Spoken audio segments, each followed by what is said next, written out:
The peace talks between Pakistan and Afghanistan have failed. Both sides have blamed each other for the breakdown and have accused the other of not acting in good faith. The Taliban-led government in Afghanistan has blamed Pakistan's irresponsible and uncooperative spirit for the failure of the talks.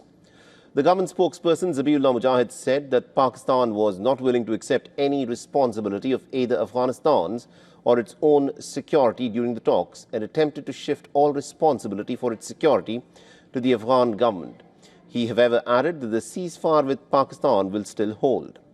Further, in a press conference, Zabiullah Mujahid claimed that the TTP's emergence had nothing to do with the Taliban regime and in fact was a result of the misguided policies of Pakistan's military leadership. The spokesperson cited past the military operations by Pakistan such as Al-Mizan in 2002, the Rahe-Rast in 2007, the Speen-Garg in 2011 to claim that the TTP's emergence and unrest in Pakistan was underway much before the Taliban had come to power in Kabul. The issue of attacks and casualties in Pakistan is not a new incident that is related to the arrival of the Islamic Emirate. Rather, major attacks have already taken place on Pakistani soil and caused heavy casualties, which makes it clear that this issue is Pakistan's problem, not the Islamic Emirates. Now, from the Pakistani Defence Minister Khwaja Asif, who has confirmed that the negotiations have been suspended with no plan of any further round of talks, appearing on the Pakistani media channel, Khwaja Asif said that the talks have been indefinitely suspended and mediators Turkey and Qatar have withdrawn after losing hope.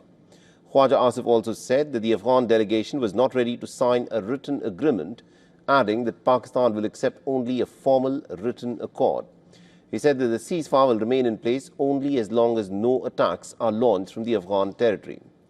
Now, Pakistan's Information Minister Ataullah Tarar had hinted a day earlier that the negotiations were falling through, saying that the onus now lays on Afghanistan to fulfill the pledge to clamp down on terror, which so far they have failed to do.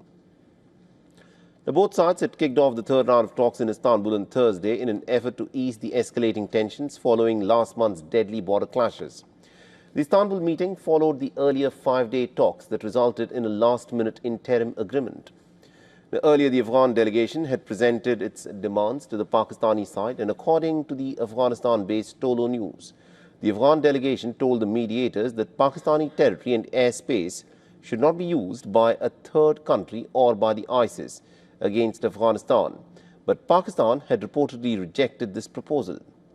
On the other hand, the Pakistani delegation had demanded that Afghanistan should allow for the transfer of the Tehreek-e-Taliban Pakistan members to Afghanistan.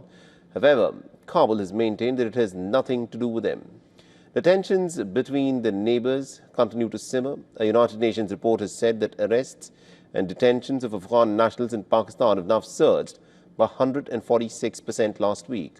And according to a report, the total of 7,764 Afghan nationals have been arrested by Pakistan. Negotiators met in Istanbul in the shadow of the recent deadly border fighting.